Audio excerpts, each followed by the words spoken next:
Hello friend, आप देख रहे हैं AWA आयुर्वेदा विद अमित। आज इस वीडियो में देखने वाला आयुर्वेदिक फार्मासिस्ट के मॉडल पेपर के MCQ जो कि आपके एग्जाम के पॉइंट ऑफ व्यू से इंपॉर्टेंट है। तो वीडियो को बिना स्किप किए पूरा लास्ट तक देखिए। वीडियो से लाइक शेयर सब्सक्राइब जरूर करें। चलिए हम लोग देखते हैं फर्स्ट क्वेश्चन। तो फर्स्ट क्वेश्चन है कि किस भस्म के लिए दधि परीक्षा की जाती है। ऑप्शन ए अभ्रक भस्म, ऑप्शन बी ताम्र भस्म, ऑप्शन सी लोह भस्म, ऑप्शन डी शंख भस्म। ओके, चलिए इसका आंसर बताइए। इसका आंसर क्या होगा? तो इसका आंसर होगा बी, यानी ताम्र भस्म। ताम्र भस्म को हम दही से परीक्षा करते हैं। क्यों करते हैं? देखिए, ताम्र भस्म में दही से परीक्षा इसलिए करते हैं कि जो ताम्र भस्म में दोष युक्त है कि दोष रहित, ये जानने के लिए हम क्या करते हैं, ताम्र भस्म को दही से परीक्षा करते हैं। ओके, तो कैसे करते हैं वो भी थोड़ा सा समझ लेते हैं। क्या करते हैं कि ताम्र भस्म को लेकर उसमें दही यानी खट्टे दही को डालकर कुछ देर के लिए रख देते हैं। जब वर्ण क्या हो जाता है, नीला वर्ण का हो जाता है। ओके, जब दही का वर्ण कैसा हो जाता है, नीला वर्ण का हो जाता है, तो क्या होता है, इसे माना जाता है कि जो ताम्र भस्म क्या है, दोष युक्त है। और वही जब दही का वर्ण नीला वर्ण के नहीं होता है तो क्या होगा, दोष रहित होगा। तो ये आपको याद रखनी है। ओके, चलिए नेक्स्ट क्वेश्चन की अपन बात करते हैं। अपना सेकेंड क्वेश्चन है कि मुंड, तीक्ष्ण और कांत प्रकार है। ओके, तो ऑप्शन ए वंग का, ऑप्शन बी पीतल का, ऑप्शन सी लोह का, ऑप्शन डी तंबा का। तो इसका आंसर क्या होगा, जल्दी से बताइए। ये किसका प्रकार है? मुंड, तीक्ष्ण और कांत किसका प्रकार है? तो इसका आंसर होगा ऑप्शन नंबर सी, यानी लोह के। ओके, लोह के 3 प्रकार बताया गया है, मुंड, तीक्ष्ण और कांत। ये क्या है, लोह के प्रकार है। और इनका भी सब डिवीजन बताया गया है। जैसे मुंड लोह की अगर बात करें, मुंड लोह की बात करें तो इसका 3 भेद बताया गया है। और तीक्ष्ण लोह की अगर बात करें तो इसका आपको 6 भेद बताया गया है। और कांत लोह की अगर हम बात करें तो इसका कितना भेद बताया गया है, 5 भेद बताया गया है। तो आपको याद रखनी है। ओके,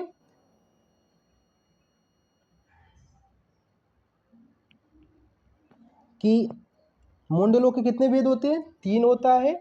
और तीक्ष्ण लोह की अगर बात करें तो कितना होता है, 6 भेद बताया गया है। और कांत लोह की अगर बात करें तो कितना भेद होता है, 5 होता है। तो हम MCQ के पॉइंट ऑफ व्यू से बता रहा कि पहली बात आपको याद रखनी है, मुंड, तीक्ष्ण और कांत क्या है, लोह के प्रकार है। लोह के कितने प्रकार होता है, तो आपको 3 ही बतानी है। और इनमें से भी बात करें मुंड, अगर इनके प्रकार के जो सब डिवीजन, फिर इनका भी भेद बताया गया है। जिसमें से मुंड लोह के 3 भेद बताया गया, तीक्ष्ण लोह के 6 भेद बताए गए और कांत लोह के 5 भेद बताए गए। MCQ के पॉइंट ऑफ व्यू से बता रहा, तो आपको याद रखनी है। ओके, चलिए नेक्स्ट क्वेश्चन की अपन बात करते हैं कि श्रुत और निरहु पर्यायवाची है। ऑप्शन ए अर्क के, ऑप्शन बी सौरस के, ऑप्शन सी चूर्ण के, ऑप्शन डी क्वात के। तो श्रुत और निरहु किसका पर्याय है, चलिए जल्दी से बताइए। तो इसका आंसर क्या होगा, आपको डी। ओके, एक क्वात के क्या है, पर्याय है। तो इसके अलावा एक और पर्याय बताए गए, कषाय। तो आपको याद रखनी है, कषाय, श्रुत और निरहु किसका पर्याय है, आपको क्वात के पर्याय है। आपको ये भी याद रखनी है MCQ के पॉइंट ऑफ व्यू से। चलिए नेक्स्ट के अपन क्वेश्चन की अपन बात करते हैं। तो नेक्स्ट क्वेश्चन की अपन बात करें कि सत घन घन सत्व किससे बनाया जाता है। ऑप्शन ए क्वात और सौरस से, ऑप्शन बी अर्क से, ऑप्शन सी आशोअरिष्ट से, ऑप्शन डी कल्क से। तो इसका आंसर क्या होगा, जल्दी से बताइए कि घन सत्व किससे बनाया जाता है। तो इसका आंसर होगा ऑप्शन नंबर ए, यानी क्वात और सौरस हम क्या बनाते हैं, घन सत्व बनाते हैं। ओके, चलिए नेक्स्ट क्वेश्चन की अपन बात करते हैं।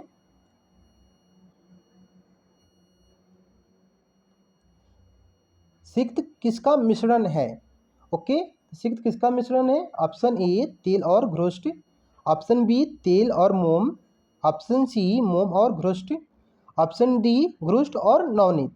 तो इसका आंसर क्या होगा, जो जो सिक्त है किसका मिश्रण है, तेल और मोम का। ऑप्शन नंबर बी इसका आंसर होगा। देखिए, मोम को ही सिक्त बोलते हैं, ये भी याद रखनी है। सिक्त को हम क्या बोलते हैं, मोम बोलते हैं। और जो सिक्त किसका मिश्रण होता है, तेल और मोम का होता है। ओके, चलिए नेक्स्ट क्वेश्चन का अपन बात करते हैं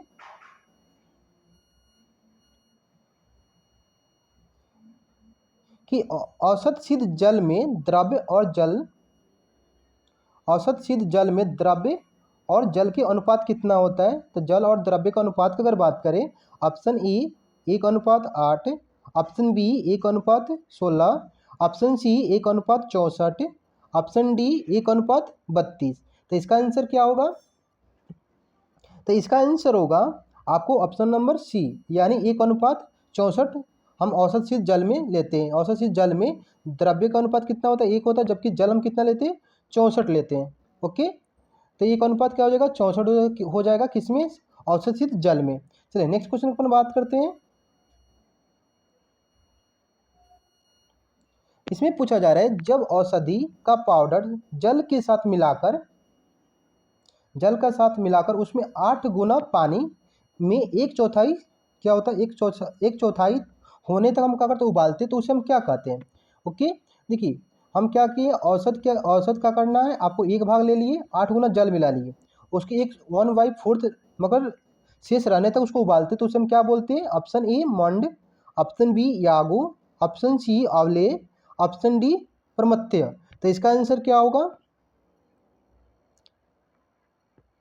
तो इसका आंसर होगा आपको ऑप्शन नंबर डी, यानी प्रमथ्य। प्रमथ्य में क्या करते हैं हम? औसत द्रव्य की मात्रा कितना लेते हैं, यानी द्रव्य को हम 1 भाग लेते हैं, और जैसे जल की अगर बात करें, तो 8 गुना हम जल लेते हैं, यानी 1:8। ठीक है, यानी 1 अनुपात हम औसत ले लिए, और 8 गुना हम क्या ले लेते हैं? जल लेते हैं, और उसको 1/4 शेष रहने तक, यानी 1/4 शेष रहने तक हम उसको उबालते हैं, उसे हम क्या बोलते हैं? प्रमथ्य बोलते हैं। आपको याद रखनी है। ओके, नेक्स्ट अपन क्वेश्चन की बात करते हैं कि धातुवाद और देववाद में अत्यधिक लाभकारी है, यानी धातुवाद और देववाद में अत्यधिक लाभकारी है। ऑप्शन ए हीरक, ऑप्शन बी पारद, ऑप्शन सी अभ्रक, ऑप्शन डी स्वर्ण। तो इसका आंसर क्या होगा? इसका आंसर होगा बी, जो पारद होता है धातुवाद और देववाद में अत्यधिक लाभकारी होता है। तो आपको याद रखनी है, जो पारद क्या होता है? धातुवाद और देववाद में अत्यधिक लाभकारी होता है, यानी फायदेमंद वाला होता है। चलिए नेक्स्ट क्वेश्चन अपन बात करते हैं। नेक्स्ट क्वेश्चन अपना है कि पारद की गतिविधि की संख्या कितनी होती है, यानी पारद की कितनी गतियाँ होती है, वो पूछ रहा है इसमें। Option A 3, option B 5, option C 7, option D 9। तो पारद की कितनी गतियाँ होती है, जल्दी से बताइए। तो पारद की गति कितने होते हैं? 5 होते हैं। कौन कौन सा होता है वो भी हम बता दे रहे हैं। 5 कौन कौन सा गतियाँ होता है? यानी एक जल गति, सेकेंड होता है हंस गति, थर्ड होता है मल गति, फोर्थ होता है धूम गति, और फिफ्थ होता है जीव गति। ओके, ये पारद की 5 गतियाँ आपको याद रखनी है। पारद की 5 गतियाँ कौन कौन सा होता है? तो जल, हंस, मल, धूम और जीव गति, ये 5 गतियाँ बताए गए हैं पारद के। तो आपको याद रखनी है पारद की कितनी गतियाँ होती है? 5 होते हैं, और इसका नाम भी आपको याद रखनी है। कभी कभी ऑप्शन में पूछ देता है कि आपको इसमें से 5 में से 2 आपको 3 नाम दे सकता है कि इसमें से कौन कौन सा पारद की गतियाँ, ऐसे भी क्वेश्चन पूछा जा सकता है। तो आपको इसलिए मैं बता रहा था, आपको याद रखनी है कि पारद के कौन कौन सा गति होता है? जल, हंस, मल, धूम और जीव, ये क्या है? पारद के 5 गतियाँ होते हैं। चलिए नेक्स्ट क्वेश्चन अपन बात करते हैं। परपट्टी पाक के प्रकार हैं, परपट्टी पाक के प्रकार हैं।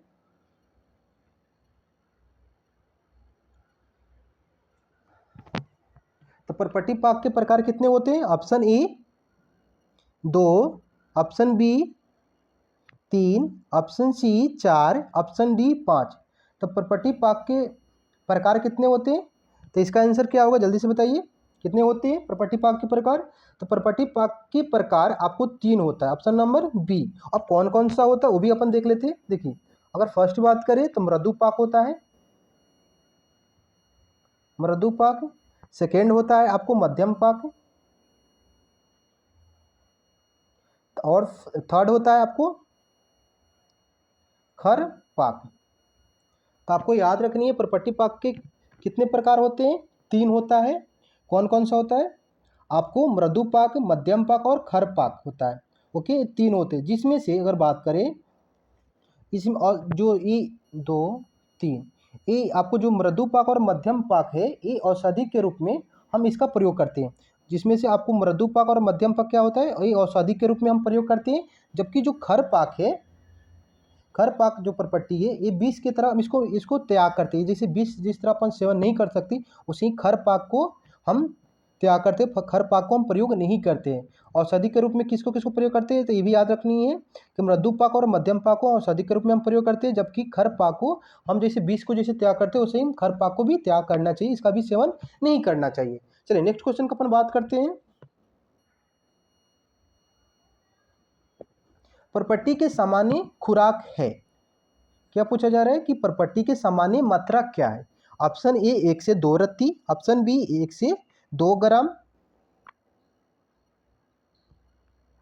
ऑप्शन सी 1 से 2 तोला, ऑप्शन डी 1/4 से 1/2 रत्ती। तो इसका आंसर क्या होगा, जल्दी से बताइए कि प्रॉपर्टी के सामान्य मात्रा क्या होता है सेवन करने के।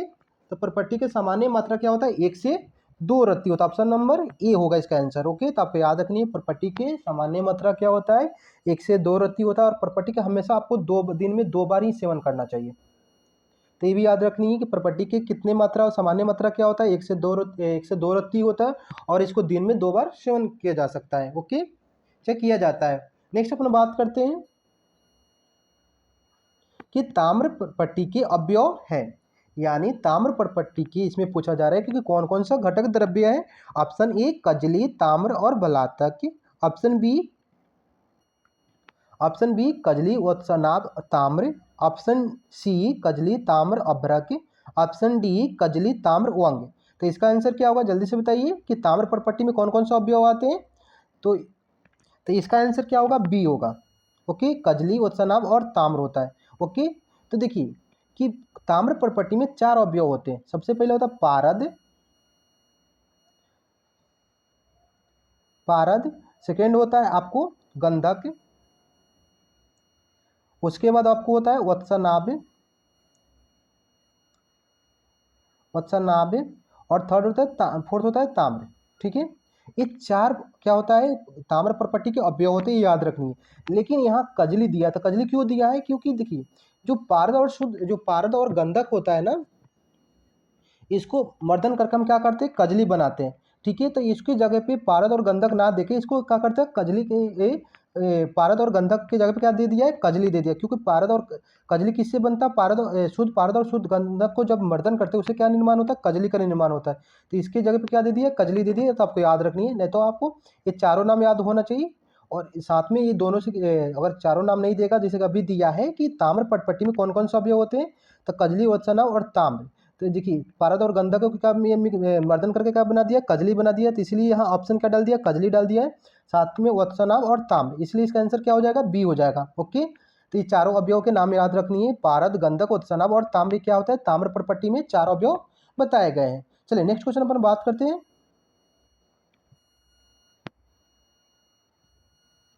कि कौन सा एक कुपिपक्व कल्प है। ओके, तो कुपिपक्व कल्प कौन कौन सा होता है, चलिए ऑप्शन ए रसमान्क्य, ऑप्शन बी रस सिंदूर, ऑप्शन सी शुद्ध शेखर रस, ऑप्शन डी रस परपट्टी। ओके, तो इसका आंसर बताइए कि कुपिपक्व कल्प कौन सा होता है। तो इसका आंसर क्या हो जाएगा, आपको रस सिंदूर होगा। अब कैसे होगा वो भी थोड़ा सा समझते हैं। कुपिपक्व का अगर भेद की बात करें तो 2 भेद बताया गया है आपको कुपिपक्व को। सबसे पहले सगंध होता है, एक होता है संगंध, सेकेंड होता है निर्गंध। तो देखिए सगंध जो होता है, सगंध को आपको 3 भेद बताया गया है, और जो निर्गंध होता है इसका 2 बताया गया। तो इसका नाम आपको याद करनी है कि सगंध में कौन कौन सा आता है, आपको रस सिंदूर, ताम्र सिंदूर और मल सिंदूर।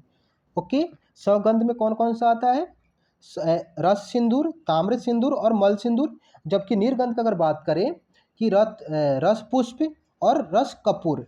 ओके, तो याद रखिए टोटल कितने कुपिपक्व कल्प में आपको मगर रस भेद से अगर बात करें तो 2 होता है, सगंध निर्गंध।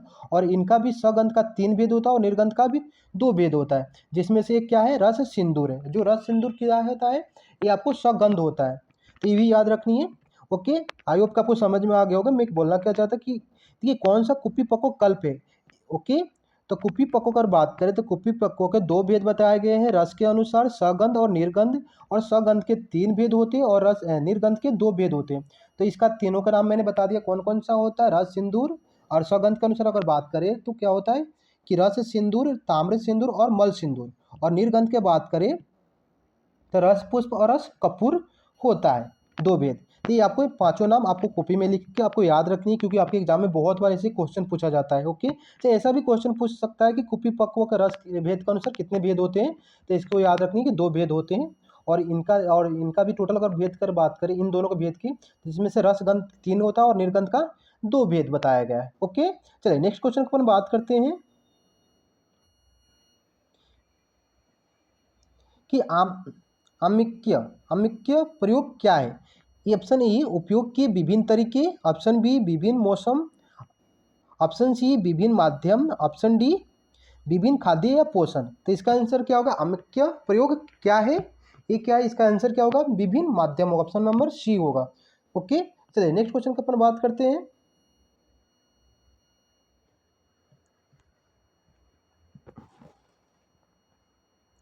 कि फांट में औषधि किसके साथ मिलाई जाती है। ओके, फांट में औषधि किसके साथ मिलाई जाती है।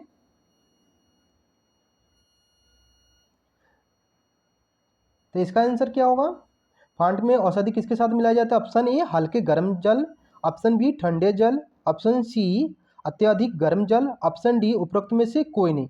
तो इसका आंसर क्या होगा, इसका आंसर होगा ऑप्शन नंबर ए होगा, यानी हल्के गर्म जल। जब आप बुक पढ़ेंगे फांट, जब कल्पना पढ़ेंगे तो उसमें आपको उष्ण जल लिखा हुआ है,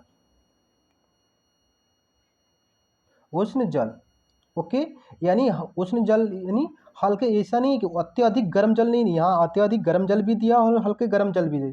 तो हम जो फांट औषधि है हम हल्के गर्म जल के साथ मिलाते हैं या उष्ण या गुनगुने जल के साथ हम उसका मिलाकर चाहे सेवन करते हैं चाहे कुछ, ओके, चाहे निर्माण करते हैं। तो ये आपको याद रखनी है कि फांट औषधि में किसके साथ मिलाई जाती है, तो हल्के गर्म जल के साथ या उष्ण जल या गुनगुने जल कर सकते हैं, अत्यधिक गर्म जल नहीं होना चाहिए। ओके, इसीलिए इसका आंसर क्या होगा, हल्के गर्म जल होगा। नेक्स्ट क्वेश्चन पर बात करते हैं कि पायमान है। ऑप्शन ए द्रव का माप, ऑप्शन बी भार के माप, ऑप्शन सी लंबाई के माप, ऑप्शन डी माध्यम का प्रकार। ओके, सबसे पहले समझते हैं कि देखिए कि मान होता क्या है। अगर हम मान के बात करें तो आपको षडांगधर संहिता में मान के दो भेद बताए गए हैं। दो भेद कौन सा होता है, दो से आपको, एक होता है कालिंग,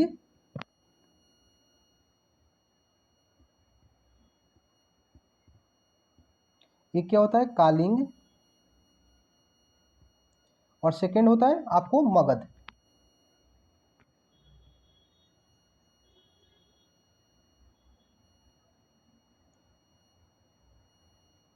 ओके, तो आपको याद रखनी है। देखिए अगर मान के अगर भेद की अगर बात करें तो षडांगधर के अनुसार तो दो होता है, कालिंग मान होता है और मगध मान होता है। ओके, उसके बाद हम बात करते हैं कि कोश ग्रंथ के अनुसार बात करें, यानी कोश हम ग्रंथ के अनुसार बात करें तो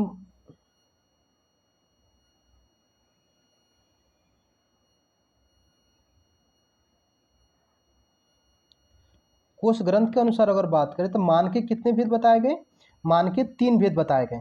ओके, षडांगधर के अनुसार कितने हो गए, दो भेद हो गए। और कोश ग्रंथ के अनुसार अगर हम बात कर रहे हैं तो कितने होते हैं, मान के भेद तीन होता है, जिसमें से आपको बताया गया पोतोमान, सेकंड बताया गया द्रव्यमान और थर्ड बताया गया पयमान। पयमान, देखिए द्रव्यमान को हम क्या बोलते हैं,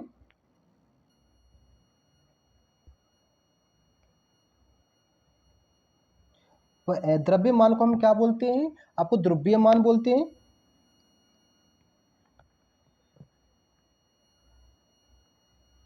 ठीक है, जो भार को मेजरमेंट करने के लिए हम क्या बोलते हैं, पोतोमान बोलते हैं। जो भार को मेजरमेंट करते हैं उसको क्या बोलते हैं, पोतोमान। और लंबाई को मेजरमेंट करने के लिए हम क्या करते हैं, आपको पायमान। तो आपको इसे आंसर मिल चुका होगा कि इसका आंसर क्या होगा। देखिए ये जो 3 भेद मैं बताया हूँ एक कोश ग्रंथ के अनुसार है। ओके, जबकि आपको सारंगधर का अनुसार पूछा जाए कि मान के कितने भेद होते हैं, तो मान के 2 भेद होता है, कालिंग मान और मगध मान होता है। ओके, आप कोश ग्रंथ के अनुसार अगर मान के भेद बताया जाए पूछा जाए तो कितने होते हैं, 3 होते हैं, याद रखनी है। ओके, कौन कौन सा होता है, कौन कौन सा होता है, आपको पुतोमान, ध्रुवमान और पायमान होता है, आपको याद रखनी है। तो इसका पायमान का आंसर क्या हो जाएगा, लंबाई को मापने के लिए, लंबाई को मापा जाता है। पायमान से क्या होता है, लंबाई को मेजरमेंट करते हैं, मापते हैं। ओके, तो इसका आंसर आपको मिल गया होगा। चलिए नेक्स्ट क्वेश्चन अपन बात करते हैं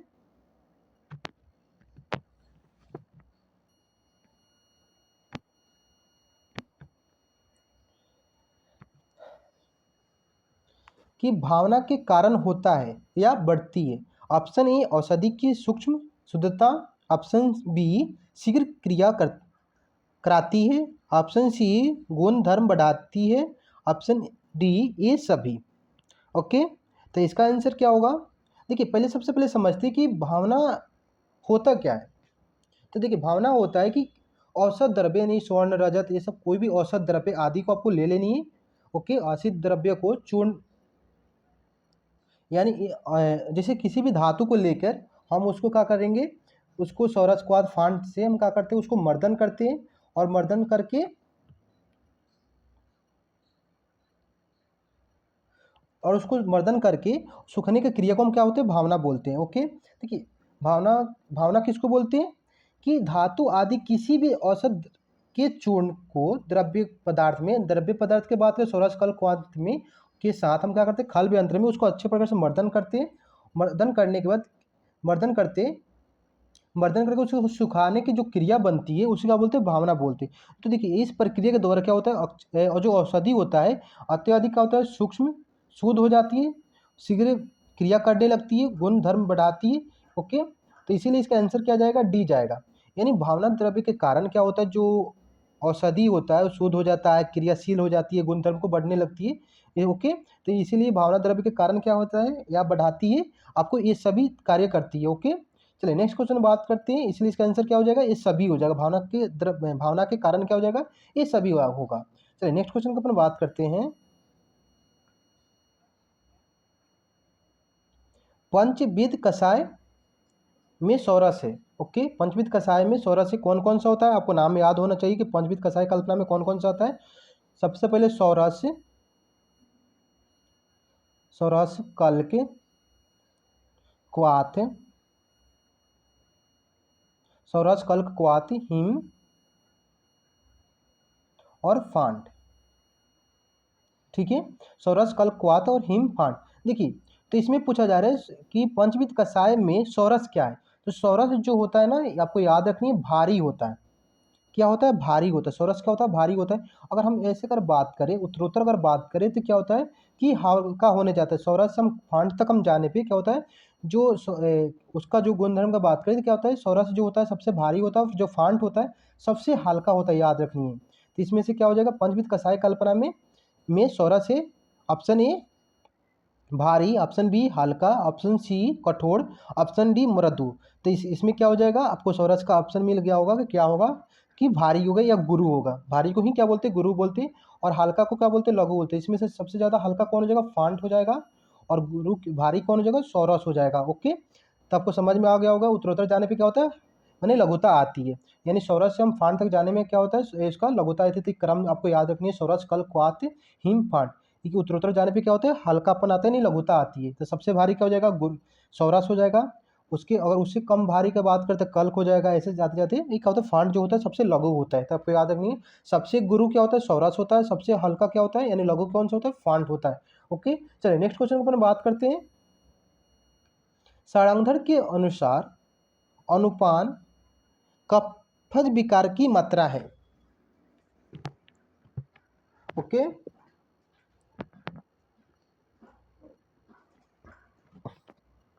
क्वेश्चन है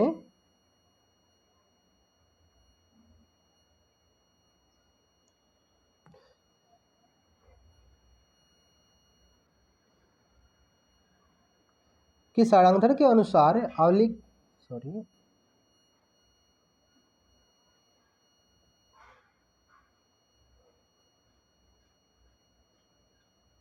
सारंगधर के अनुसार अनुपान कफज विकार की मात्रा, कफज विकार में सारंगधर के अनुसार हम कितने अनुपान में सेवन करना चाहिए। ओके, तो ये देखिए अगर हम बात करें कि ऑप्शन ए 1 पल, ऑप्शन बी 2 पल, ऑप्शन सी 3 पल, ऑप्शन डी 4 पल। तो कफज विकार में हम अनुपान की मात्रा कितना लेते हैं, तो इसका ये आपको याद रखनी है, 1 पल लेते हैं। तो इसका आंसर क्या जाएगा, ए जाएगा। अब थोड़ा सा और याद कर लेते हैं सारंगधर के अनुसार, अगर वातज, पित्तज और कफज। ओके, वातज में हम क्या लेते हैं, वातज में 3 पल, पित्तज में आपको 2 पल और कफज में 1 पल, यानी 3 2 1। वात पित्त कफ, यानी सारंगधर के अनुसार बात करें अनुपान, यानी कफज विकार में हम 1 पल लेते हैं, पित्तज में 2 पल लेते हैं और वातज में 3 पल की मात्रा में हम इसका प्रयोग करते हैं, किसका, अनुपान का। ओके, नेक्स्ट अपन क्वेश्चन का अपन बात करते हैं।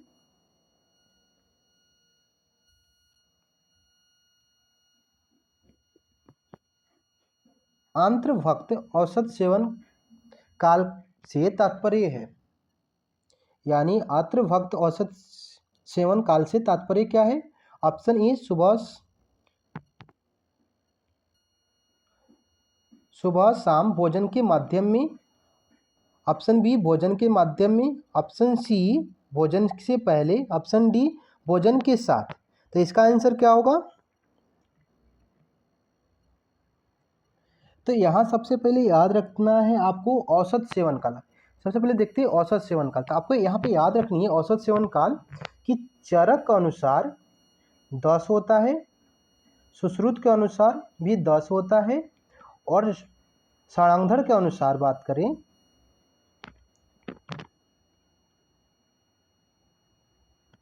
सारंगधर के अनुसार कितना होता है, 5 होता है। आपको याद रखनी है कि औसत सेवन काल चरक के अनुसार कितने होते बताए गए, तो 10 बताए गए, सुश्रुत के अनुसार भी 10 बताए गए और सारंगधर के अनुसार कितने बताए गए, 5। पहले ऑप्शन ई याद रखनी है, ठीक है।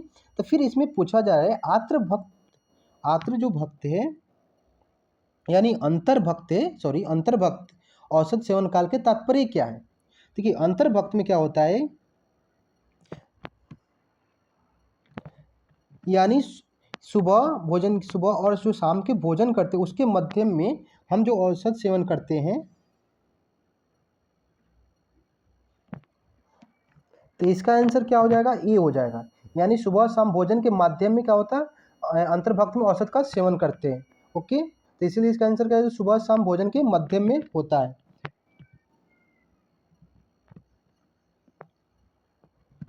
चलिए नेक्स्ट, ये पहले आपको याद हो गया औसत सेवन काल चरक के अनुसार 10 होता है, सुश्रुत के अनुसार 10 होता है और सारंगधर के अनुसार कितने होते हैं, 5 होते हैं।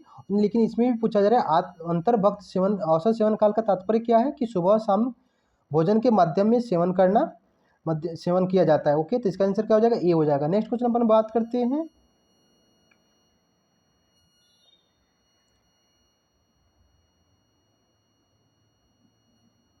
कि सारंगधर के अनुसार आंवले की सेफ लाइफ है, यानी सेफ लाइफ क्या है, आंवले के कितने दिन तक हम उसको रख सकते हैं। तो इसका ऑप्शन ए 6 माह, ऑप्शन बी 2 वर्ष, ऑप्शन सी 1.5 वर्ष, ऑप्शन डी 1 वर्ष। तो आपको याद रखनी है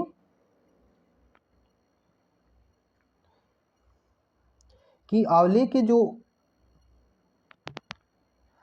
की जो सेफ लाइफ है, तो इसका आंसर क्या होगा, ए होगा। 1 वर्ष तक हम इसको रख सकते हैं। इसके अलावा भी आपको याद रखनी है कि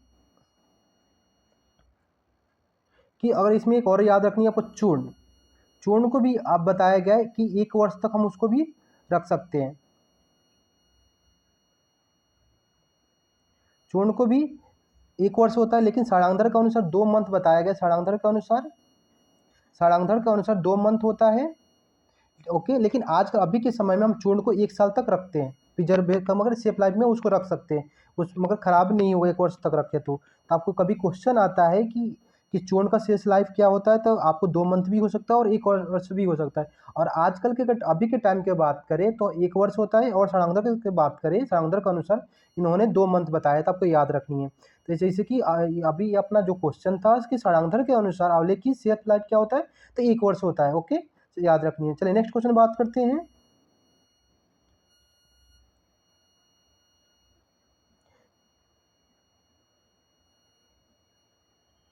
कि मध्यम कठोरता वाले अवयव से क्वाथ तैयार करने के लिए पानी की मात्रा ली जाती है। यानी जो मध्यम कठोर वाले जो द्रव्य होते तो क्वाथ तैयार करने के लिए पानी की मात्रा हम कितना लेते हैं? ऑप्शन ए 4 गुना, ऑप्शन बी 8 गुना, ऑप्शन सी 16 गुना, ऑप्शन डी 32 गुना। तो इसका आंसर क्या होगा? मध्यम कठोर वाले द्रव्य को में जल की मात्रा हम कितना लेते हैं? जो मध्यम कठोर वाले अवयव जो होते हैं उसमें क्वाथ तैयार करने के लिए हम पानी की मात्रा हमेशा 8 गुना लेते हैं। ओके, अब यहाँ पे ऐसा भी क्वेश्चन आ सकता है कि मृदु कठोरता वाले द्रव्य को अगर मृदु आ गया, मृदु कठोरता वाले द्रव्य से क्वाथ के तैयार करने के लिए हम कितना लेते हैं? मृदु द्रव्य की अगर बात करें तो 4 गुना जल लेते हैं। ओके, और खर द्रव्य आ गया, खर मतलब होता है हार्ड यानी कठोर, खर का मतलब ही कठोर होता है, तो इसमें हम क्या लेते हैं? जल की मात्रा कितना लेते हैं? 16 गुना लेते हैं। ओके, यानी आपको मृदु में 4 गुना, मृदु से अगर क्वाथ तैयार करनी है तो आपको 4 गुना जल लेना है। अगर मध्यम कठोरता वाले द्रव्य से क्वाथ को तैयार करनी है तो उसमें कितना 8 गुना लेनी है, 8 गुना लेनी है। और खर कठोरता वाले द्रव्य से क्वाथ तैयार करने के लिए जल की मात्रा कितना लेते हैं? 16 गुना। आपको याद रखनी है। यहाँ 3 क्वेश्चन बन गए।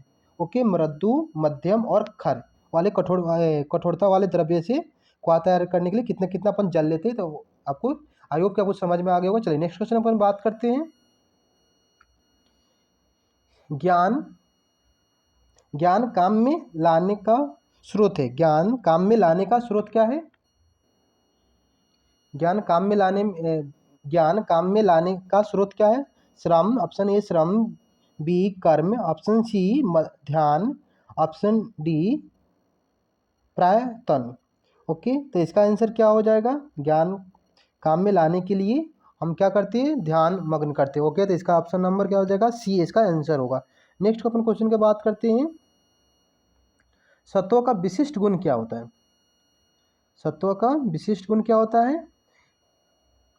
मोहात्मक, ऑप्शन बी सुखात्मक, ऑप्शन सी दुखात्मक, ऑप्शन डी क्रियात्मक।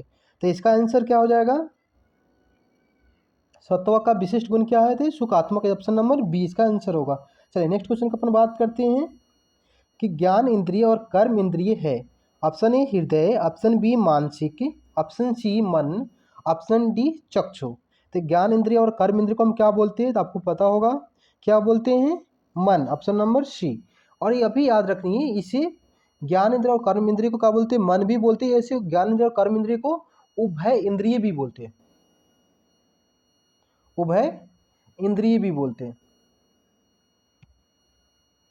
उभय इंद्रिय भी बोलते हैं। आपको याद रखनी है, ज्ञान इंद्रिय कर्म इंद्रिय को क्या बोलते हैं? मन भी बोलते हैं और उभय इंद्रिय भी बोला जाता है। Okay, thank you. आपको वीडियो कैसा लगा आप मेरे कमेंट सेक्शन में बता सकते हैं। वीडियो से लाइक शेयर सब्सक्राइब जरूर करें। थैंक यू, फिर मिलते हैं नेक्स्ट वीडियो में।